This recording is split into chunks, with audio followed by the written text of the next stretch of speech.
안녕하세요. 전 올해 63살의 나이가 되는 남자입니다. 여러분들은 시간을 돌릴 수 있다면 시간을 돌리고 싶으신가요? 전 정말 시간을 돌리고 싶습니다. 왜냐하면 제 어리석은 실수로 인해 전 정말 모든 것을 잃어야만 했거든요. 불과 몇 년 전까지만 해도 누구보다 행복한 가정을 꾸리고 있었고, 가족들의 자랑스러운 가장이었습니다. 아내는 현명한 사람이라 내조를 굉장히 잘했고, 자식들도 아들과 딸이 하나씩 있었는데, 가장 존경하는 인물이 누구냐 물으면 둘 다 아빠라고 대답을 해주곤 했어요. 그러나 한순간의 실수와 잘못된 선택으로 인해 저는 철저하게 혼자가 되어야만 했습니다. 그래서 저는 지금 매일 그날을 떠올리며 후회를 하며 살아가고 있어요. 제게 한 번만 더 기회가 주어진다면 그런 실수는 두 번 다시 하지 않을 텐데 말입니다. 전 지금 벌을 받고 있는 것만 같아요. 제가 저희 가족들 가슴에 비수를 참 많이도 꽂았었거든요. 제가 했던 잘못은 바로 제가 두 집 살림을 하고 있었다는 것입니다. 맞아요. 할 말이 없죠. 딸과 아들을 낳아준 현명한 본처인 아내와 예쁘고 늘씬하고 애교가 많았던 여자친구 사이를 저울질했습니다. 맞습니다. 천하의 쓰레기 같은 놈이죠. 전 정말 어려움이 뭔지 잘 모르고 살았어요. 저희 집은 대대로 가진 건물이 많은 부잣집이었고, 어렸을 때는 부모님의 뒷바라지로 저는 고생 한번 해보지 않고 자랐거든요. 커서도 마찬가지였습니다. 요즘은 조물주 아래에 건물주가 있다고 하죠. 매달 월세만 걷고 그렇게 살다 보니 경제적으로 부유했습니다. 하고 싶은 건 전부 다 하고 살았고, 먹고 싶은 것들도 모두 먹고 살았어요. 아내는 제 친한 친구의 여동생이었는데 너무 아름다운 사람이었습니다. 예쁜 데다 똑똑하기까지 하니 제가 졸졸 쫓아다녀서 겨우겨우 결혼에 성공했죠. 아내는 정말 저밖에 모르는 사람이었어요. 처음엔 주위 사람들이 아내 보고 남편을 무슨 하늘처럼 대하냐고 무스객 소리도 하고 그랬을 정도였으니까요. 원래 아내는 자신의 꿈은 남편의 내조를 하고 아이를 잘 키우는 현모양처였다고 하더라고요. 그래서 그런 질문을 듣는 날이 되면 저를 하나하나 챙겨주고 그러는 것들이 기쁨이자 행복이라고 대답하곤 했습니다. 호의가 계속되면 권리가 된다는 영화 명대사가 있듯이 제게 쏟아부어버리듯 내려꽂히는 아내의 큰 사랑이 어느 순간 제게 족쇄처럼 느껴지더군요. 아내가 좋은 사람이란 것도 잘 알고 있었고, 아내와 저 사이에 딸과 아들이 있다는 사실도 뼈저리게 알았기 때문에 그런 생각을 하려고 하면 생각을 차단하려고 노력했어요. 하지만 한번 의식하기 시작해버린 말하기 힘든 그 갑갑함은 점점 커져만 갔고, 아내의 사랑이 느껴졌었던 모든 행동들이 어느새 전부 집착으로 느껴지기까지 하더라고요. 정말 숨통을 옥죄는 것처럼 갑갑함을 느끼기 시작했습니다. 그렇게 마음이 술렁이던 도중 제가 투자를 했었던 땅이 재개발 지역으로 선정이 되면서 순식간에 정말 큰 돈을 만지게 되었어요. 그래서 그랬던 것 같아요. 갑작스럽게 치솟은 자존감과 더불어 고개 숙일 줄 모르는 자존심까지. 돈이 많으니 여자를 만나는 것도 참 쉽더군요. 술집에 가서 예쁜 아가씨를 한 명 보게 되었는데 주책 같겠지만 정말 홀라당 빠져버리고 말았습니다. 제가 무슨 정신으로 그랬는지 모르겠습니다. 저는 그녀에게 돈을 엄청나게 쏟아붓기 시작했어요. 그녀의 명의로 된 집도 한 채를 사주었고 술집에서 빼낸 뒤에 그곳에서 살게 했죠. 점점 아내가 있는 집으로는 들어가기 싫어지더라고요. 그렇게 가정에서 겉돌기 시작했고 어느새 평일은 그녀의 집에서 주말엔 아내의 집에서 일상을 보냈습니다. 당연히 제 변화를 가장 빨리 눈치를 챈 사람은 제 모든 것을 하나하나 일일이 챙겨주었던 아내였어요. 하긴 모르는 것이 말이 되지 않았죠. 아내는 천성이 유약한 사람이었습니다. 처음 불륜을 걸렸던 날 저는 아내가 이혼을 요구하자고 하면 어쩌나 발을 동동 굴렸어요. 그런데 아내는 그런 제 예상을 비웃듯 빗나간 행동을 하더군요. 아내는 눈물을 흘렸습니다. 제게 아무런 비난도 하지 않았어요. 오히려 제게 묻더군요. 이혼하고 싶냐고 말이에요. 전 당연히 싫다고 했어요. 아이들을 생각하면 이혼이 말이 되냐고 소리까지 버럭 질렀습니다. 그랬더니 아내가 아주 오열을 하면서 울더라고요. 그렇다면 가정으로 제발 돌아와 달라고요. 왜 이렇게 사람이 변한 거냐고요. 이런 사람 아닌 거 자기가 다 알고 있다고. 그러니 얼른 정리하고 가정으로 돌아와 달라고. 더 이상 자신을 비참하게 하지 말라고. 아주 바닥에 주저앉아서 엉엉 울었습니다. 자기는 기다릴 수 있다고 하면서요. 처음엔 그게 대체 무슨 소리냐고 불륜을 딱 잡아뗐어요. 내가 얼마나 바쁜 사람인데 시간이 남아 도는 줄 아냐고. 어디서 무슨 이야기를 듣고 와서 내게 이러냐고. 제가 그런 헛짓거리를 한 사람으로 보이냐고 큰 소리를 쳤습니다. 아내는 그저 눈물만 뚝뚝 흘리더니 제게 돌아올 때까지 기다려줄 테니 천천히 그녀와 정리를 하라고 하더라고요. 그런 말을 내뱉는 아내의 눈을 똑바로 쳐다보지 못했습니다. 지금 생각해보면 답은 아내가 정해놨을 거예요.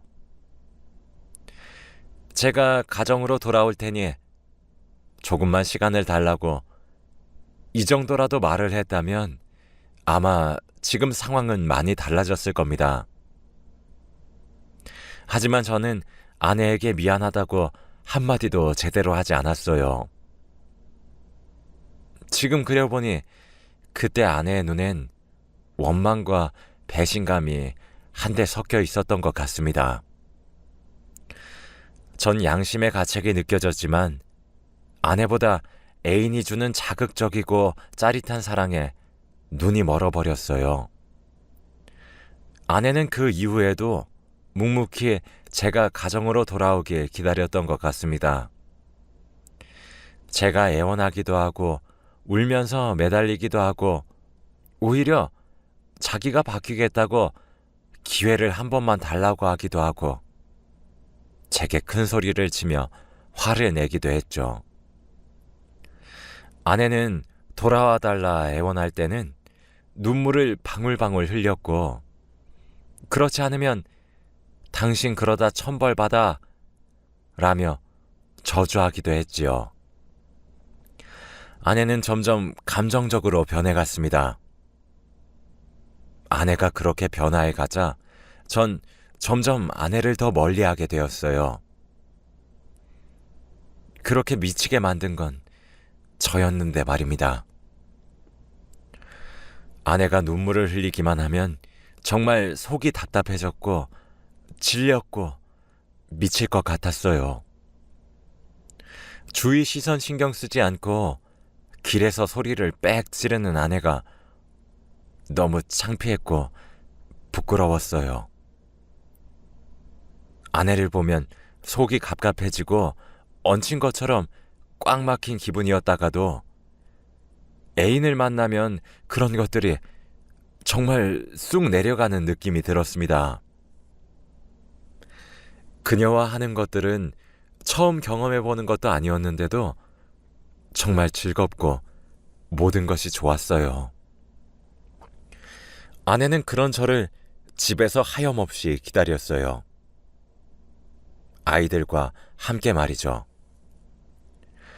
그러다 아이들은 점차 커서 이제 스스로 앞가림을 할 수 있는 나이가 되었고 아들과 딸이 엄마를 번갈아가며 돌보았나 보더군요.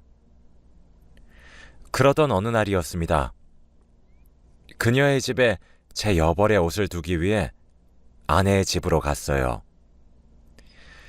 항상 집으로 들어가면 아내가 총총 뛰어나와서 웃으면서 여보 왔어요 라고 제게 인사를 건네야 하는데 아내가 보이질 않더라고요. 집에서 늘 제 퇴근 시간에 맞춰 하던 밥 냄새도 안 나고 말이에요. 근데 순간적으로 쎄한 느낌이 드는 게 아니겠어요? 뭔가 아내를 찾아봐야 될 것 같은 그런 느낌이요. 뭔가 불안해지기 시작했고 심장이 콩콩 뛰고 그러더군요. 집 구석구석을 뒤져도 아내가 없었습니다. 점차 다급해진 손길로 방이란 방은 다 뒤졌죠. 그런데 제가 아내를 어디서 발견했는지 아십니까? 바로 욕실이었어요. 숨이 꺼져가는 아내를 본 저는 가슴이 철렁 내려앉았어요. 다급히 아내를 꺼내 어깨를 흔들었지만 미동이 없었고 아내의 이름을 미친 듯이 불렀지만 아내는 대답을 해주지 않았더군요. 패닉에 빠질 것만 같았습니다. 그런데 아내의 코에 손가락을 대어보니 정말 미세하게 숨을 쉬고 있더군요. 심장에다가 귀를 대어보니 심장도 작게 뛰고 있었고요. 저는 급하게 수건으로 아내의 손목을 감싸고 치열을 하며 119에 전화를 걸었어요. 아내는 병원으로 이송되어 응급조치를 받기 시작했습니다. 마치 제가 아내를 죽음으로 몰아간 것만 같은 느낌이 들더라고요. 제발 살려달라고 의사 선생님께 울면서 빌었습니다. 죽지 마라. 살아줘라. 내가 미안하다. 누구에게 말하는 건지 모를 정도로 계속해서 빌었습니다. 시간이 얼마나 지났는지 모르겠더군요. 아내는 다행히 죽을 고비를 넘겼다고 했어요. 조금만 늦었어도 장담하기 힘들었을 거라고 말씀하시더군요. 새하얀 병원 침대에 힘없이 누워있는 아내의 얼굴을 쳐다보고 있으니 참, 우리 아내가 고생이 많이 심했구나 싶었습니다. 아내가 적은 유서를 보니 더 이상 살아갈 희망도 빛도 없다.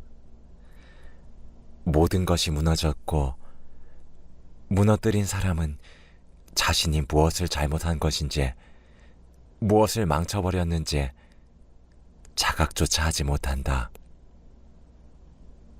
딸아, 아들아, 엄마가 이렇게 나약한 사람이라 미안하고 또 미안해. 그리고 정말 많이 사랑해. 라고 적혀 있었습니다. 아내의 소식을 들은 아들과 딸은 아내의 오빠이자 제 친구와 함께 다급히 병원으로 찾아왔더군요. 친구는 저를 보자마자 주먹으로 저를 때렸습니다. 귀하디 귀한 우리 동생, 네가 결혼 허락해달라 그랬을 때 너 뭐라 그랬냐? 다른 것들은 몰라도 우리 동생 눈에 눈물 한 방울 안 흘리게 하겠다고 다짐하지 않았냔 말이야. 이 나쁜 놈아. 꼴에 너도 투자 한번 성공해서 우리 동생이 우스워졌냐? 내 동생 눈 못 뜨게 되는 날 너 죽고 나 사는 줄 알아. 어디 염치 없이 여기 뻔뻔하게 들어와. 당장 안 꺼져? 라고 소리치면서요. 눈물을 줄줄 흘리는 친구의 얼굴을 보니 제가 무슨 할 말이 있었겠습니까? 아무런 말도 할 수 없었습니다. 그러게, 미안 이라는 한마디만 작게 내뱉고 병실을 떠났어요. 아들과 딸이 절 뒤쫓아와서 붙잡더군요. 그러고는 제게 말을 했습니다. 아빠 때문이야. 이게 전부 다 아빠 때문이야. 이럴 거면 엄마랑 이혼해, 제발. 대체 왜 엄마를 못 괴롭혀서 안달이야? 우리 엄마 저녁마다 오지도 않을 아빠 기다리면서 저녁 차렸다 버렸다를 미친 듯이 반복했고, 입지도 않을 셔츠 언제든 입기 수월하라고 하나씩 일일이 다림질도 하고 살았어. 아빠가 그랬던 엄마를 알아? 이혼하라는 우리들 말에도 아빠는 가정으로 돌아올 거란 사실을 믿고 있다며. 아빠가 돌아왔을 때 함께 웃으면서 맞이하자고 했던 사람이야. 이젠 우리도 아빠 더 이상 아빠 취급 안 할 거야. 엄마한테 2번 다시 찾아오지 마. 하며 소리를 지르더군요. 나를 제일 존경한다는 아이들의 눈은 이제 눈물을 머금은 채 원망 섞인 눈길이 되었고, 제게 소리를 지르고 있었습니다.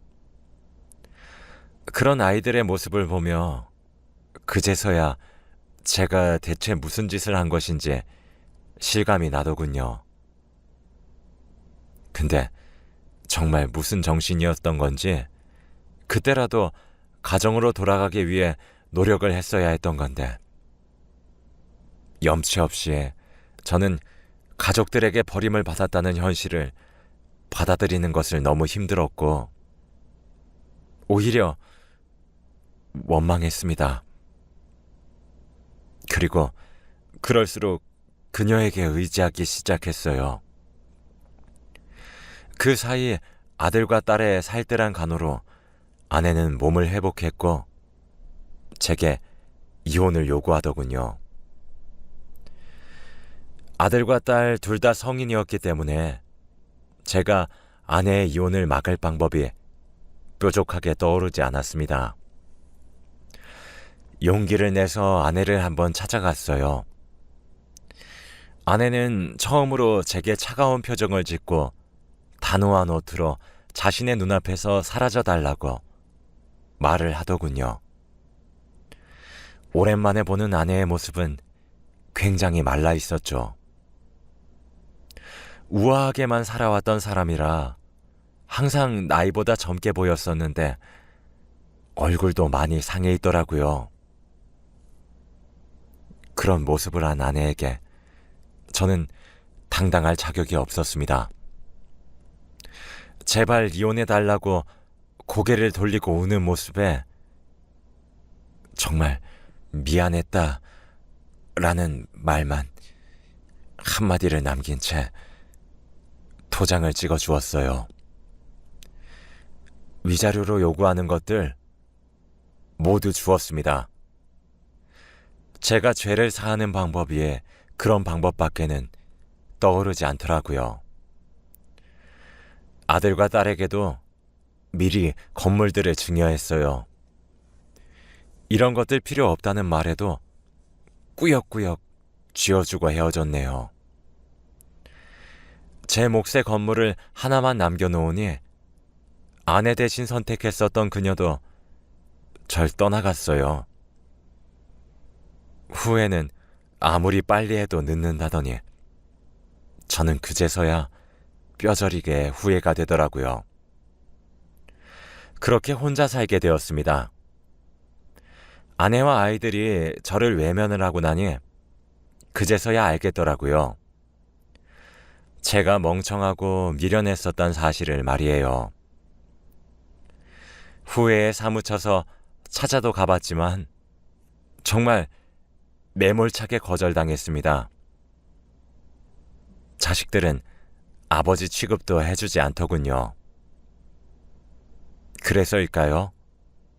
아니면 아내가 그러다 천벌받으면 어쩔 거냐고 저주를 했기 때문일까요?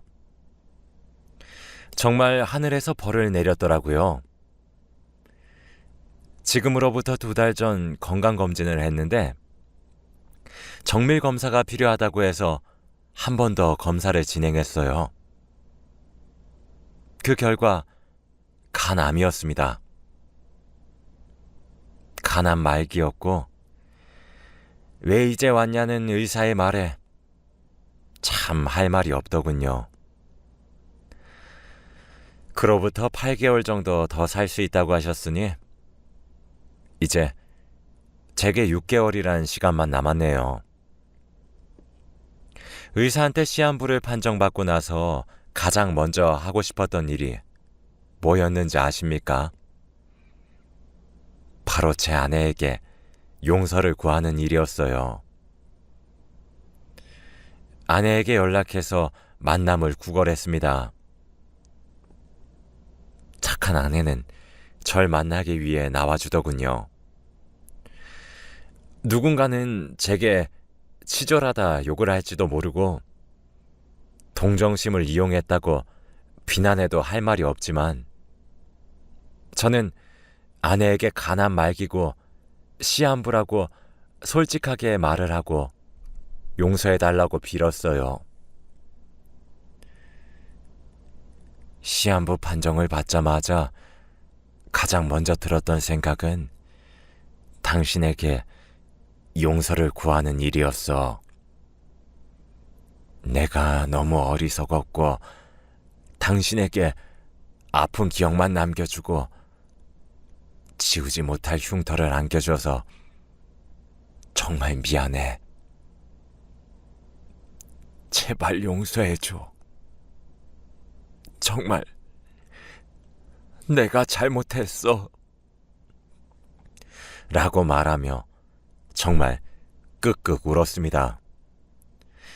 아내는 놀란 듯 말을 잇지 못하더군요. 그런데 아내는 그런 제가 밉지도 않은지 남은 기간 동안 같이 살자고 해주었습니다. 내가 밉지도 않냐는 질문에 아내는 미워요. 그런데 저는 곧 세상을 등진다는 사람 외면할 정도로 모질지 않다는 거 당신도 잘 알잖아요. 그러니 제게 간암 말기에 걸렸다고 동정심을 유발하는 거 아닌가요? 그러니 당신 장단에 맞춰줄게요. 속아 넘어가 주겠다 이 말이니까 집으로 들어와요. 하더라고요. 역시 제 속을 들여다보는 듯한 아내의 말에 놀랐습니다. 그렇게 지금 2달째 아내의 보살핌을 받으며 마지막 생애를 보내고 있어요. 한 번씩 밤새도록 헛구역질이 올라오기도 하고 통증이 심해 진통제 없이 단 1시간도 마음 편히 잘 수는 없지만 곧 고통에서 해방될 거란 생각에 마음이 편해집니다. 아이들도 처음엔 저를 미친 듯이 거부하더군요. 자식이지만 씻을 수 없는 죄를 지었던 것은 맞았기에 아이들에게 무릎을 꿇고 진심으로 사과했습니다.